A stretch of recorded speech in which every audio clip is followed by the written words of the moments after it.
Hello everyone. I am Sarika Atri, a senior architect at Flipkart, and I'll be your MC for this specific session for today. Welcome to our specially curated sessions at Slash N 2022. We have our first speaker, Ajay Venkatesh. Ajay was the co-founder at Scapic, an augmented reality startup that was acquired by Flipkart in November 2020. Currently, he leads the Flipkart camera team. Under Flipkart Camera, we are unifying all of the camera experiences across different touchpoints in our application and offering an immersive experience to our users, mainly through 3D and augmented reality. Before Scapic, Ajay has spent 2 years in Gridarster, a US based AR VR startup, and 4.5 years at Cisco research team. He also has two patents filed in AR VR domain, one of which was granted earlier this year. Congratulations, Ajay. Ajay will be speaking to us on a very interesting topic today: immersive commerce, the future of shopping with 3D and AR. Over to you, Ajay.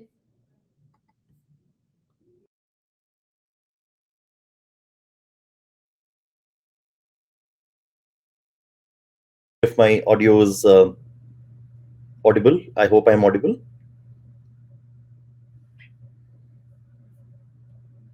Okay, great. Hello, everyone. My name is Ajay, and I'm going to talk about immersive commerce, the future of shopping with 3D and AR. I'm pretty excited. This is my first slash in talk, and I promise to make it interesting for you. Broadly, this is what I am going to cover today. I want to start by introducing you, for those who especially are not aware of the jargons of what is AR, what is VR, and what is MR. What are the problems that are solved already in hardware and software ecosystem, what yet remains to be solved? How is the ecosystem looking like in a global landscape? What are the big companies doing about it? And then what are the use cases that AR, VR, and MR industry presents to us? And specifically deep diving into e-commerce, because of course it's a favorite area for us. I'm also going to talk about the deployments we have done at Flipkart through Flipkart Camera, and then I'm going to deep dive into the tech behind what enables any AR experience happen. So I'm going to talk about various technology topics which enable augmented reality. And then at the end, I'm going to leave you with a little bit of utopian view of how the future looks like. So let's dive in. Quickly introducing myself. Sarika did it, so I think I'll keep it short. My name is Ajay, co-founder at Scapic. Got acquired by Flipkart almost a year back and been leading the Flipkart camera team since then. A huge AR, VR, metaverse, and Web3 enthusiast, somebody who always believes that wearables are going to change the way we're going to interact with computers. And that's kept me going for the last almost 6+ years. And I hope the future is going to be exciting as it has been till now. So let's start with some basic introductions, right? I think I'll use some videos to explain the concepts to you. Now, for the sake of this presentation, what I mean by augmented reality is a phone-based augmented reality. Augmented reality, as the name suggests, means is you're able to superimpose virtual object on top of your real world, which means you're opening your smartphone camera and you're now able to see something which is actually not there in real life, but you're able to see it through the camera. And this is not a sticker gimmick, right? You can go closer to it, you move the phone away, the object is not visible, you come back, the object is visible again. So this is what augmented reality is.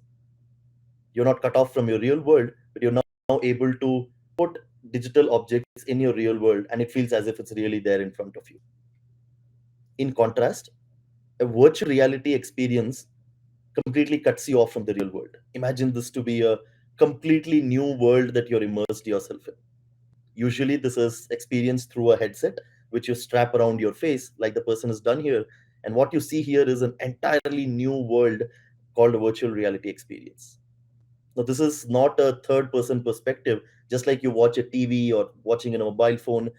This is a first person perspective, which means you feel you're in the scene and you're not watching the scene. So, right from your movements and moving your head and moving up and down, I think you really feel as if you're in the scene there. So, there's a very funny video where the person I'm sorry. There's a funny video where the person feels that he's in the top of the cliff, and he feels he's going to fall down. In fact, and the video actually falls down in real life as well. So it's a very realistic experience and gives you a feeling that you're in the real world. So in one line, I always summarize virtual reality as it's a way to trick your human brain to believe something artificial is real, right? And this is done usually by playing around with your senses of visual, where you're able to make your brain believe that what's superimposed as a digital world in front of you, it's really it's really a world where you're inside. So that's virtual reality experience. Now, mixed reality is nothing but augmented reality, but worn on the headset. Now, this started as a marketing term by Microsoft, because Microsoft launched this device called HoloLens, which you can strap on your face, and it's not a VR headset, which means it's transparent, or it has a translucent screen where you're able to see your real life. It's not cutting you off from the real world. Now you're able to superimpose things like I showed you in augmented reality. So MR is nothing but augmented reality on the headset, and as you can see here, you are able to now interact with that object, use gestures to move it around, and display more information on top of it. Now, with these basic jargons being, I think, demystified, let's talk about what's happening with the hardware and software ecosystem. Now, AR, VR, and MR requires both hardware and software to be solved. As I told, whether it's a MR glass that you're wearing, a headset, or a VR headset, it requires a line of hardware devices to be evolved. And this, I think, in this generation started with Mark Zuckerberg from Facebook previously acquiring a company called Oculus, and that kickstarted this entire era. And then Microsoft followed with HoloLens, and Apple is now touted to launch its AR headset, and a lot of other headsets in the hardware players in the market who are trying to launch these headsets as well. So there are some critical problems solved around this industry. I think most of the players use Android as a OS to run this, so which means compatibility of apps is easier. VR as a headset, I think it has evolved from Oculus Rift to Oculus Quest 2, which is one of the best VR headsets that's available in the world today. And I think they sold around 7 million VR headsets last year. The mobile AR adoption has been good, while VR, I think, as a headset and Quest and others have taken off. Augmented reality on the phones is doing really well, and all the use cases that you see on Instagram, Snapchat, TikTok, we're able to superimpose something on yourself, and all of that is possible through mobile augmented reality. What remains to be solved is getting this clunky VR headset to a form factor of a simple spectacle. Imagine you're wearing a Ray-Ban glass, and that's not just a glass, but that's something that you can use to project something in real life and use it as an AR headset, or use it as a VR headset by making it fully opaque as well. So that needs to be solved in terms of form factor. The heat dissipation needs to be solved, because as you reduce the form factor, it tries to dissipate more heat, and you can't use it for more than 10-15 minutes, which needs to be solved. The compute and battery life, which is why it starts getting heated up, needs to be solved. The Moore's law ceases to exist now, right? I think we're living in an era where we can't shrink the semiconductors further than this.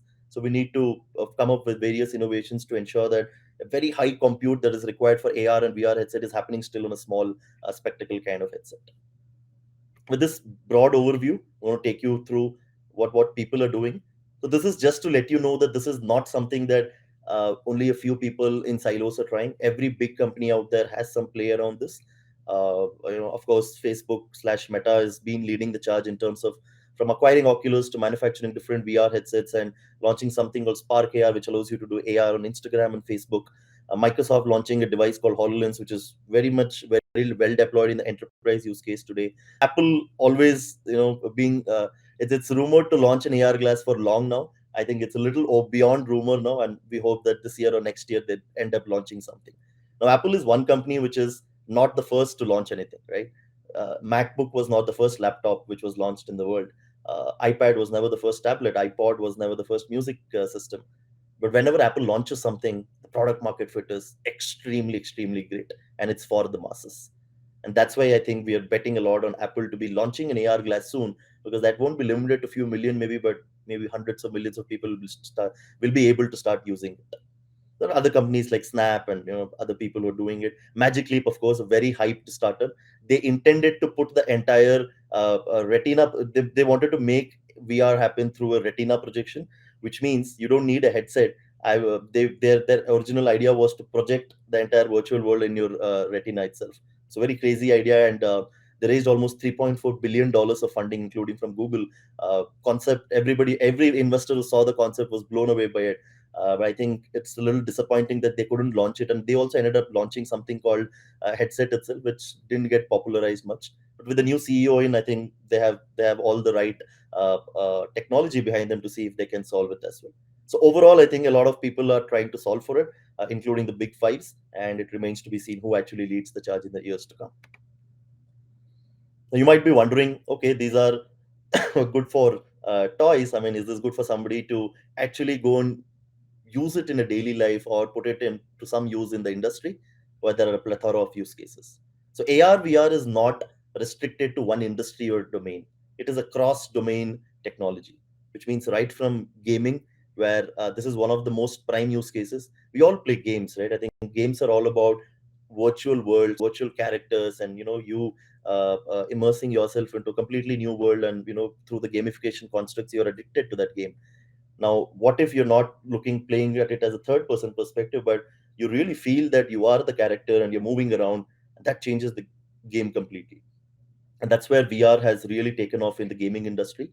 You can imagine remote work as well, where Facebook recently launched something called as Horizon, where you're not able to take conference meetings by putting your avatars in, and it's much better way of taking a virtual meeting than what we do today, seeing each other's 2D faces and all of it. So early stages, but yes, experience has a lot left to be desired to get improved, but definitely better than what we are doing today in terms of 2D calls. So I think in terms of education, healthcare, in healthcare, you can actually cure a fear of heights and dementia and all of those with VR. And you can also use it for training and remote collaboration kind of use cases as well. So I think a lot of use cases. My favorite definitely has to be e-commerce, and that's what we are going to dive into today. So broadly, I think in an e-commerce world, augmented reality has changed the way we probably interact with products before we buy. So I'm going to talk a lot about augmented reality in the further part of the discussion, because VR as a technology is not very heavily deployed in e-commerce use case today. It's in small pockets where people are using it for training, but augmented reality, because it's supported on mobile, is what is very prevalent today. So what are the use cases that I'm talking about? Today we're living in an era where we are shopping all of the products mostly online, which probably we used to do offline 2 years back. So post pandemic, there's a new cohort of users coming and buying things online. So if you want to look at how the refrigerator or furniture looks before you buy, exactly how it would look if you were buying in an offline experience. So that's what augmented reality enables you to do. So think about this for furniture, refrigerator, TV, and even personalization, which is you want to try the footwear on yourself, you want to try the wristwatch on yourself, you want to try the beauty products on yourself, just the way you would do in an offline setup, you can do it through augmented reality.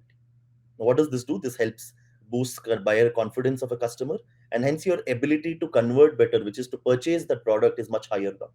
You're also going through a very much better customer experience than looking at just images and guessing if it is going to fit your room or fit yourself. And helps you reduce returns as well, because you're much aware of what the product is before you're buying. Now at Flipkart, we have deployed this all across the stack. A year back, we started with camera not being existent in Flipkart, to an extent where the Android APK in the Play Store didn't even have the camera access. So in the last 1 year, we have deployed augmented reality and 3D across the entire stack. So right from refrigerator to furniture to putting the TV and ACs on the wall and looking at how it looks before you order, trying beauty products in yourself, trying shoe on yourself, looking at animated 3D model of a phone before you order, and even putting it on the Google search, where if you Google for products enabled with 3D and AR, you can actually see a button called View in 3D, which helps you see the product in 3D and AR in Google search itself before you go ahead and click the button. So deployed across the stack, and we're continuing to innovate on this and deploy for more categories and scale it for more products as well. Now, with this, I hope you're pretty excited about the technology and what it has got to offer for a consumer. I'm sure you are, as a developer, you're curious to know what is the secret recipe behind which makes this happen.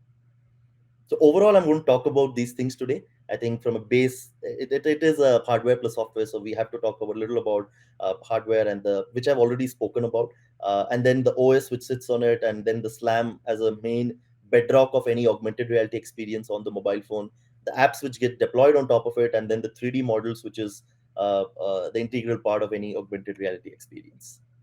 So what is SLAM? Now let's understand the e-commerce use case that I showed you. You're opening your phone, you're putting the furniture in augmented reality in your space, and then you're moving around. The furniture, it gives you a perception as if it's really anchored in the space there, which is you move the phone away, the furniture is still there, it's not coming with your phone. You go back, the furniture is still back there. You go closer to it, it gives you a feeling as if you're going closer to the furniture and looking at it with a zoomed in kind of view. How is all of this possible? It's only possible if you're able to identify the 3D coordinates of the world around you, which is the space, and then be able to anchor that product in a 3D coordinate. Only then this is possible. How do you do that with a 2D phone, a 2D camera that a smartphone has today? That's what SLAM enables you to do. Simultaneous localization and mapping is a computer vision technology that allows you to map and reconstruct an entire 3D data around you, and be able to identify multiple 3D coordinates so you can place a product there. And hence, when you move it, it gives you very enriching, immersive AR experience in itself. So this is the bedrock of AR, because the whole point about augmented reality experiences, it's not a like I told you, a sticker gimmick where it's just displayed on the screen and when you move the screen it comes along with you. It needs to be anchored itself in a 3D space, and that's what this computer vision technique enables you to do. A lot of ML models running behind to make it happen. In fact, you can go and read more about it, where you'll be mind blown to check the number of data points that are tracked in a simple smartphone to make AR happen. It looks simple, but in the background, SLAM is a very complex technology and very sophisticated and continuing to improve every day. Things like occlusion, where between the camera and the product, what if some other real product is there? How do you bring that occlusion? How do you do ambient lighting, where based on the environment lighting, you bring in shadows and lighting and all of it? A lot of AI also on top of it, which enables a very realistic AR experience. Let me talk about two major SDKs or libraries, one in Android and other in iOS, which do slam and power AR in these smartphones. AR Core is the SDK in it's also known as Google Play Services. You must have heard it, or when you're downloading, or you must have seen this in as one of the apps that's default installed in your Android phone. So this is an SDK that does slam and gives you some base level APIs that allows you to do AR application development on top of Android. So released in March 2018 and available for Android 7.0 later, this is available for almost 500 million plus devices today. Why not all Android devices? Because Android is a little fragmented market, unlike iPhone, and hence it requires certain hardware and some sort of, I think, capability, which almost all latest phones are coming up with. But even for the existing phones, it needs to be AR core enabled, and there are more than 500 million devices that support this. Scene viewer, imagine this to be a ready-made 3D viewer available, where things like lighting and onboarding and all of it is figured out. All you need to give it is a 3D model, and boom, you see the 3D model in augmented reality. So if you're a very a core developer, you want to do a lot of customization, AR core is what you have to use. But if you're just getting started, you want to see how AR development works, Scene viewer is very simple, and a very novice AR developer, first time AR developer, will be able to get started with this. So get started with Scene viewer, see how the product looks in AR, and then go to dabble around with AR codes to create very customized AR experiences. Similarly, AR Kit in Apple. So what AR Core is in Android is AR Kit in iOS. In fact, this released much earlier than AR Core. There's a funny story behind it. I'll quickly touch upon it in the interest of time. So Google wanted to make augmented reality happen on the smartphone, and this was way back, right? This is, I'm talking about almost 2016 17 of sorts. And they launched a very ambitious project called Project Tango. Project Tango was a new line of mobile devices that Google wanted to roll out in partnership with, say, Lenovo and etc. And it was almost ready to launch, where they were having 3D cameras in the back of the smartphone, multiple cameras to do this entire LiDAR or 3D projection. So the entire 3D, the what I spoke about SLAM. Now, the one way to do it is through software called SLAM. But the original idea of Google Project Tango was to do it through hardware, which is a new line of smartphones with extended cameras. They worked extensively on it, about to launch, and then Apple wakes up one day and says, "Hey, you know what? I'm going to support augmented reality on all existing iPhones, including iPhone 6 onwards. You don't need to buy any new phone, and it's all right. AR is supported on your existing phone, and I'm enabling the switch today." And that caught Google by surprise, because Google is telling, buy new devices. It'll take almost 10 years for people to ditch all the existing devices across the world and buy new ones. Whereas Apple is now telling that, hey, you don't need to buy a new device. It's supported in existing iPhone, because they had cracked the computer vision algorithm, which is SLAM, to make it work on an existing smartphone. So Project Tango got shelved overnight. And then 6 months later, if you see here, 2017 is when AR Kit got launched, and 2018 is when AR Core got launched. So Project Tango got shelled, and it remains in the history books today. And AR Core got launched almost 6 months later. So AR Kit continues to lead the charge. It's been almost every WWDC AR Kit gets an update, and AR Core kind of follows it and implements new features. So if you're an iPhone developer, this is something you should definitely not miss. Like SceneViewer, you have quick look here to easily get started, and you have a base AR Kit SDK if you want to build very customized, beautiful AR experiences on top of it. The face tracking, I think, like Slam, which allows you to track a space and a place and put a product there. You also need to try on products in yourself, for which face tracking becomes important. Again, done using a lot of computer vision, ML models that are running, and a lot of AI as well. So today, this is the face has been human face has been studied for almost more than 10 years now, right? And companies like Modiface, Banuba, DPR have really cracked it. They track almost thousands of anchor points in your face, and now they're able to use it to overlay beauty products and whatnot on top of your face. Now, the base constituent for all of these experiences is something called as 3D. Now, whether it's a furniture that you're looking in augmented reality, whether it's a refrigerator, television, or whatever it is a 3D model that you're actually looking at it. A 3D model is nothing but a digital twin of a real product. It gives you a feeling as if it's a real product, but it's actually a 3D model which is computer generated and simulated, right? Uh, the like you have MP3 as a file format for audio, and MP4 for video, and JPEG for images. There are formats for 3D as well. Traditional file formats include .dae, obj, fbx. 3D is not new, right? It's been used in for decades in industries like automobile, manufacturing, aerospace, architecture, gaming, and even movies and all of that as well. It's all of those are 3D. But these are specifically for very high end use cases where you will see the 3D model being very clunky and large in size. Whereas for an augmented reality experience, you need a 3D model as less as say 2 MB or 3 MB, whereas a traditional one would be as high as 100 MB, right? So that's what the change in 3D technology has happened, and that's enabled augmented reality to happen, especially on a smartphone. So newer file formats like .gltf, .usdz, and etc. have been introduced, which make a 3D file very lightweight without compromising on the quality in itself. So this is a huge area of innovation and development. In case you're looking to work on it, I would suggest this is something you should pick it up. With metaverse and all of it coming, I think everything is going to be 3D, and there needs to be a lot solved in terms of this 3D, especially for AR and metaverse experiences, is very early stage, and lot of things yet to be done. So, for example, video streaming has evolved for last 10 years, but if you see 3D model, there's no concept of streaming today, right? If I want to look at a furniture in augmented reality, it's an entire 2 MB, 3 MB download I'm doing, and suddenly the model appears, which is not how video streaming works, right? Imagine if you have to watch a movie of 1 hour, then you wait for 1 hour for it to download, and then it starts, right? The whole concept of streaming is a probably a multiple patent pending technology there. So if you're willing to look at it, please go ahead and do it. It's a different technology altogether. A 3D model consists of mesh, textures, materials, and like you have pixels in a photo or video, you have polygons which make a 3D model. So it's a very different technology and file format altogether. And whatever has happened in image and video in terms of compression, streaming, and all of it, a lot yet it's yet to be solved in 3D as well.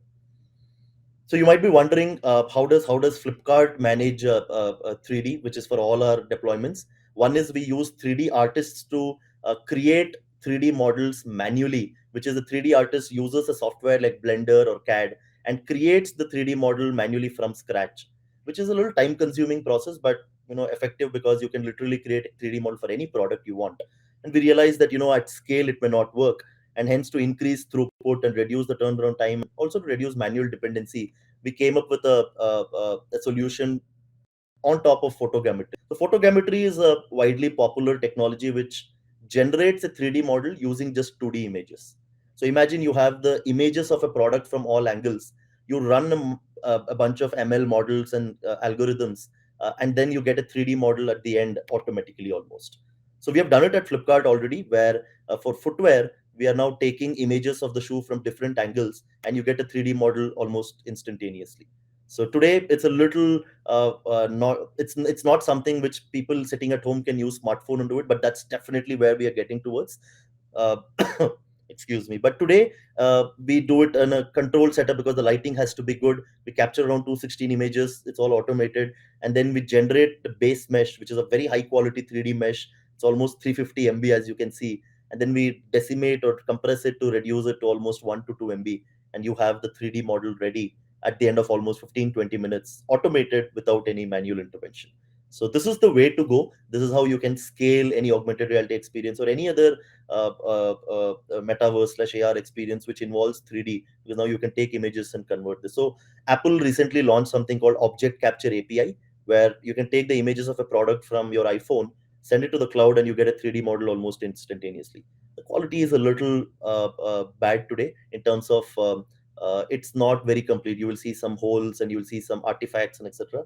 But this is a complex tech to be solved, and who better than probably Apple to do it? So there are a lot of other people doing it as well. Google about photogrammetry, and hit me up if you think you have a better idea to do this. And yeah, I want to cover one last topic as well, because this is again where we have pushed the boundary of innovation to be able to make AR happen on a smartphone. It's all fancy to tell that we're going to deploy augmented reality on a Flipkart app and make it sound very cool, but we hit a very major hurdle with respect to integrating third-party SDKs and the size that it came up with. Now, every feature that we have integrated in Flipkart, it could be beauty virtual try-on, where we had to integrate a third-party SDK called Modiface, which was easily few tens of MBs in size. For we partnered with Snapchat recently, and we had to integrate Snapchat SDK for the filters experience. The AR core, AR kit SDK itself is a little bulky in size, and that needs to be integrated. As you know, any top tech company in India wouldn't want to increase their APK size on the Play Store, right? So this is something very, very critical for a company like Flipkart as well, where we have a lot of tier 2, tier 3 audience. So we cannot increase the Flipkart app size on APK just because we have to integrate AR, right? That's when we have used dynamic feature module, DFM. It is one of a very recent rollout by Google, which allows you to fetch an SDK on demand from the Play Store. It is not compiled as part of the APK, so your APK size is not impacted. But on demand, when a user presses a button which wants that SDK, you download it and then bundle it with the app a runtime, right? So it's kind of use it only when you need kind of thing. So this has been a game changer, because now we can integrate multiple third-party SDKs and offer enriching AR experience to our customers without necessarily increasing the APK size on the Play Store. So this is the DFM as a feature is supported in Android 5 and above, which means you don't need to worry about backward compatibility or old device not being supported.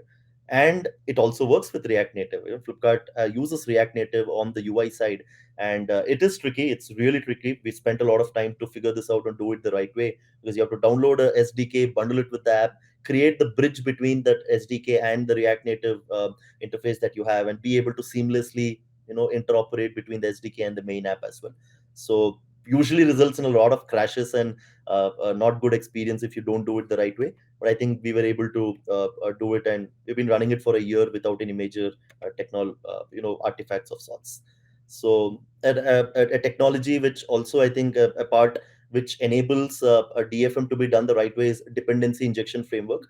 So this is usually a very, very commonly used pattern in DFM kind of scenarios, to make it very easy for the developer to add constructs during compile time or runtime, depending on the type of DI. There are various DI frameworks that exist.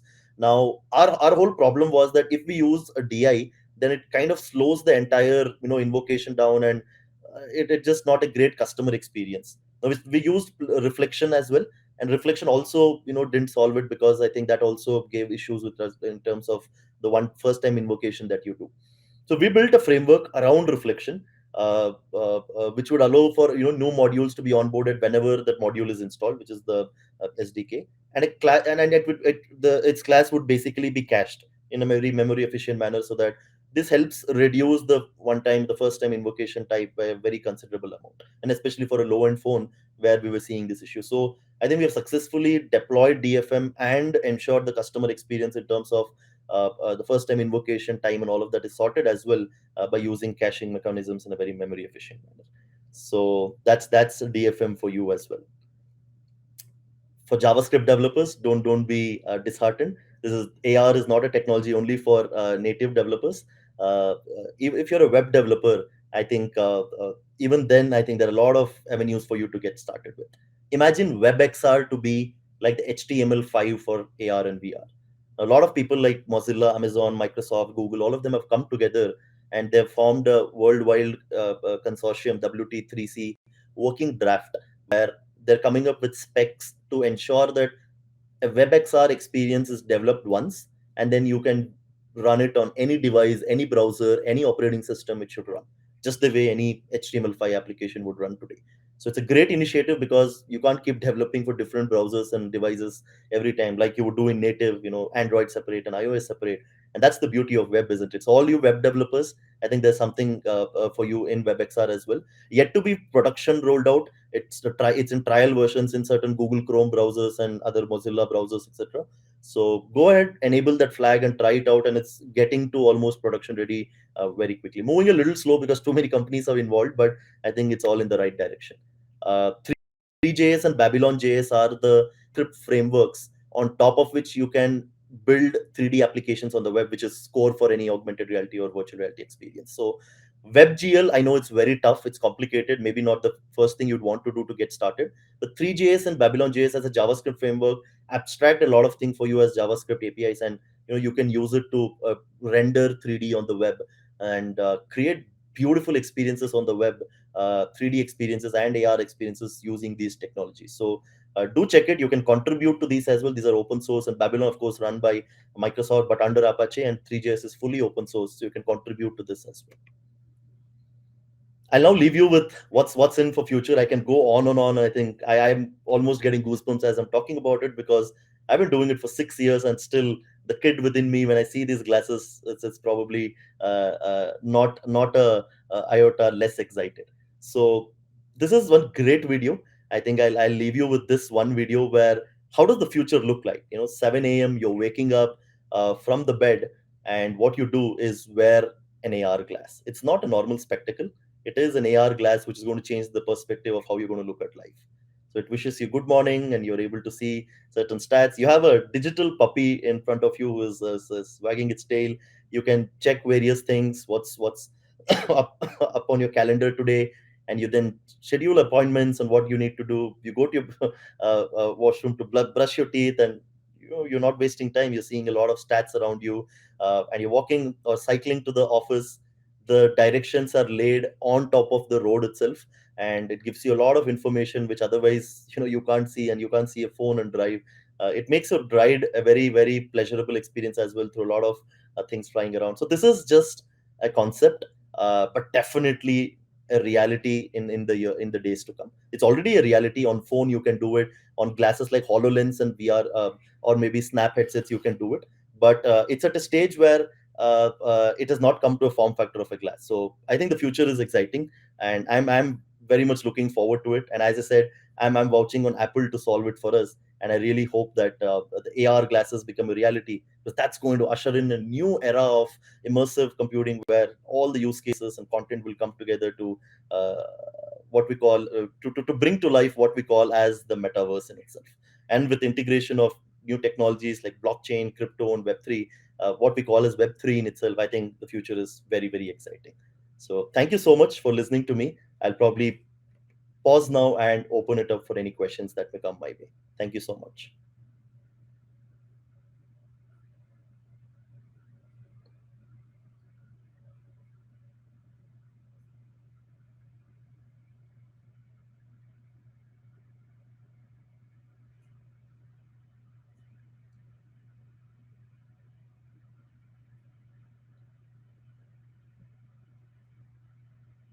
Please ask if you have any questions. I'd be happy to answer.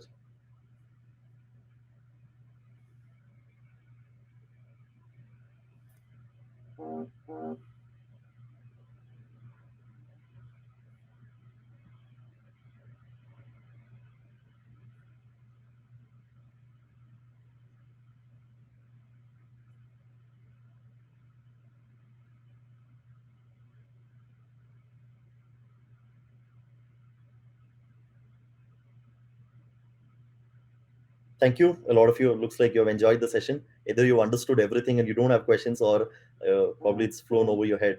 I hope I've given you a good start if you're not exposed to AR VR ecosystem. From outside, it feels a little different. I mean, there are a lot of misconceptions that, oh, it's yet to be solved, and oh, it's very complex, I can't get into it. But it's not the case. I think we have a lot of people in our team as well who get started as quickly as in 2 weeks, and start developing AR VR experiences. So I think I'll leave you with, I have just one question coming my way, which I'll probably take it, and I'll end the session with that. So what is the best optimized approach to make 3D models in terms of cost? So as I told, I think 3D models in itself, it's a hybrid approach. We use manual art 3D artists to do it wherever photogrammetry and automation is not possible. But the idea is to build towards full automation, where any marketplace seller is now able to take a smartphone, go through the product, 6 7 images, press a button, they have the 3D model ready in few minutes. So that's what I would say is the future that we're working towards, and will take some time to get there. But yeah, that's the future we're working towards.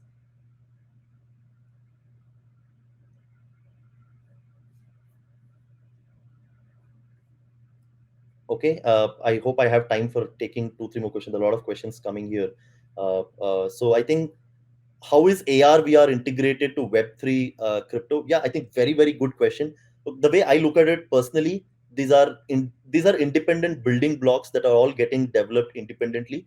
Now, crypto in itself has a lot of different use cases around NFTs, and plain trading if you want to do it, or DeFi and TSI, and a lot of things that independently are happening around it. Web3 is nothing but a decentralized internet, or the next future of internet, beyond Web2, what we're imagining, right? And AR VR in itself is more about creating an immersive experience through a combination of hardware and software. Now imagine if all of this comes together, and that's the true metaverse experience. You must have been exposed to the platforms like Decentraland, a Sandbox, and Somnium Space, and all of it. The ideal metaverse is going to be powered by AR and VR, or rather a VR or AR headset, and it's all an immersive 3D world. And then you go into it, you use crypto or NFT to get access into the metaverse, and then you're playing a game, the avatars and etc. NFTs that you're purchasing. Crypto becomes a token of economy inside if you want to purchase or buy anything. And then it's all running on blockchain because it's all decentralized and it's not controlled by one single company, right? So that's the future that you can imagine. Yes, it will take few years to get towards this well integrated ecosystem, but the pace at which Web3 has evolved in the last 1 or 2 years with NFTs and blockchain deployments across the crypto use cases, I think it's not too far. Maybe all of these existing metaverse platforms will all start coming towards a VR headset, and that's the best way to experience it, probably. A lot of questions. Maybe I think in the interest of time, I'll stop here. So excited to see all of you very interested about the space. I'll take it in the networking lounge and peacefully answer all of your questions. But thank you so much for having me here, and over to you, Sarika.